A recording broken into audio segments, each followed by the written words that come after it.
Good morning. This is Kelloland on the go with all you need to know in news and weather as you start your day. Less than 1 week after getting out of jail, a Sioux Falls man is back behind bars, charged with first-degree robbery and rape. Police say 36-year-old Marion Brooks went into Ace's Casino on South Cliff Avenue late Tuesday night, robbed the clerk with a stolen gun, and then raped her in a back room. The gun was stolen from an unlocked vehicle just hours after Brooks was released from jail last Friday. Yesterday, Kelloland's Carter Schmidt sat down with Police Chief John Toome to discuss repeat offenders and the next steps necessary to limit more violent crimes from happening. Chief Toome says he's seen repeat offenders again and again throughout his time in law enforcement. While some people may particularly look at police as the problem solver, he says they're just one part of the conversation to be had with the court system, corrections, and society overall. At the end of the day, we're all working for the same thing, which is a safer community, no matter what part of the conversation you're in. So how are we coming together and collaborating to make sure that, we're making a positive impact, but again, looking to stop victimization as much as we can to keep people from becoming impacted by violent crime. Toome also brought up Senate Bill 146 from this year's legislative session, which limits parole for violent offenders, making them serve all or at least 85% of their prison sentences once convicted. It was passed and signed into law by Governor Kristi Noem. In their conversation, Toome also talked about the importance of locking your vehicle and securing firearms to prevent some violent crimes and how it is timely with this most recent case. Tuesday night, Sioux Falls City Council members approved an ordinance to give $50,000 to the police department to help remind them to lock their vehicles. In the last 5 years, larcenies in the city have risen 29% and stolen vehicles are up 50%. The money will be used to develop a campaign, including media content and other advertisements for billboards, radio, and TV ads. Sponsors of the ordinance hope the effort brings awareness and prevents more of the crimes from happening. A man is in serious condition following an officer-involved shooting in Corson County. The Sheriff's Office and Bureau of Indian Affairs Police responded to a report of a man threatening suicide by law enforcement. Deputies located the man in Bullhead. Authorities say he had a gun on him and drove away. Investigators say the man stopped in a parking lot and once again showed the gun.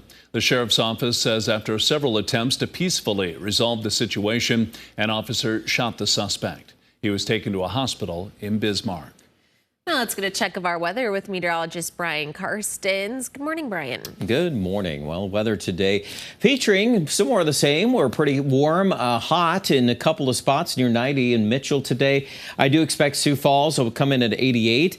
A widely scattered thunderstorm can pop up in the southeast, but the northeast is a little better on that chance of rain, and I would argue too there'll be additional clusters of thunderstorms reforming in western Kelloland. And this is just the start. We've got more rain in the forecast as we head into the weekend. We'll get to those details coming up.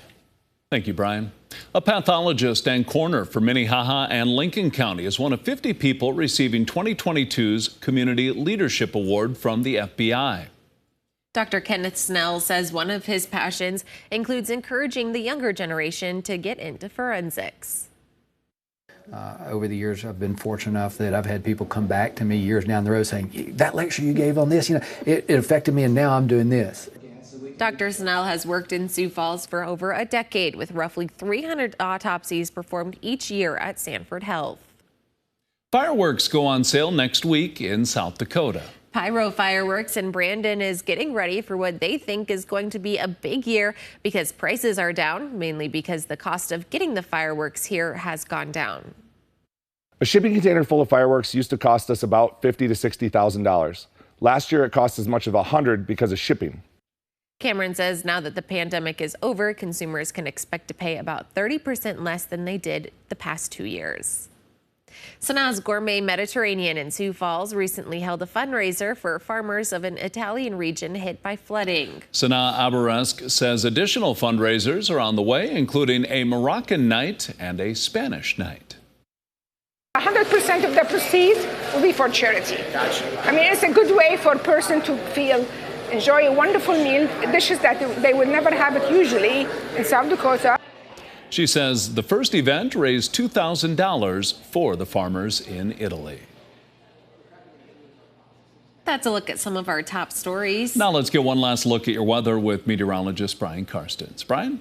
All right. Well, the farmers in Kettleland, a lot of them can use some rain lately. It's been obviously a dry cycle to start off the growing season for several spots in eastern Kettleland especially.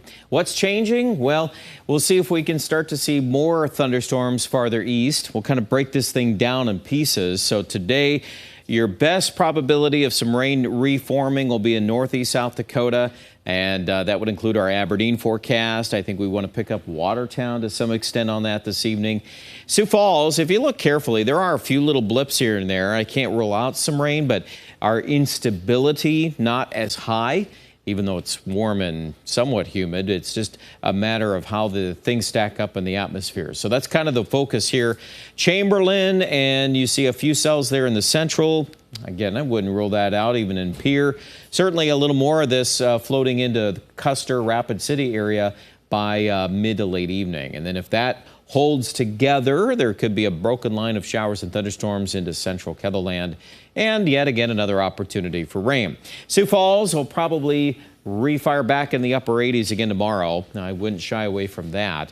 I would say, though, the chances of rain Friday night in western South Dakota, central South Dakota, it's bigger and broader, and certainly with the momentum here, we're thinking right now there's an actual chance that some of that rain could actually move in somewhat of a line formation to the east. That's critical because that's how more folks get rain versus all of this that we've had the last several weeks, which is just kind of a hodgepodge of heavy rain here, skips over that spot, and then you get rain in this area to the north or south of you.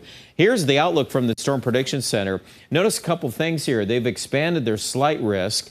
So thinking that these storms will be more energized in this area of southwest South Dakota, and they've even expanded the marginal farther east, and that would be the assumption that these storms might have a little more life to them. They'll probably still be dwindling as they move east, but if they can make more real estate and cover more areas that have been dry, that's probably your biggest takeaway. Here's Friday night. See that? This is another one of our models looking at the same idea. So we've got several of these that are kind of painting that same picture, and there's a line of thunderstorms again trying to move towards Sioux Falls Saturday morning.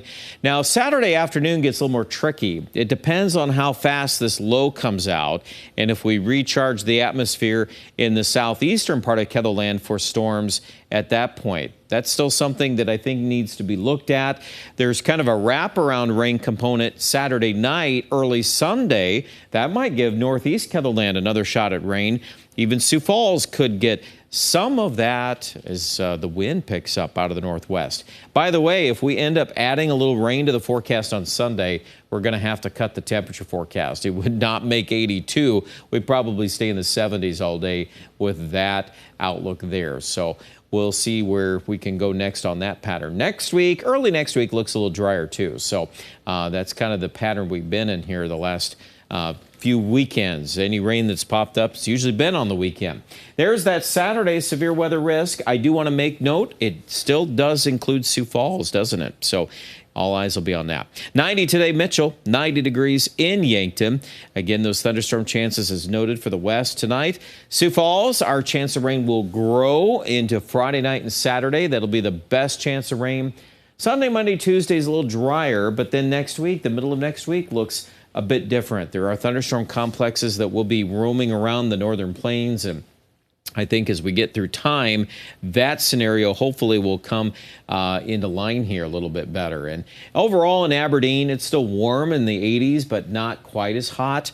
I don't see those mid and upper 90s anytime soon. And for Pierre, also back in the 80s.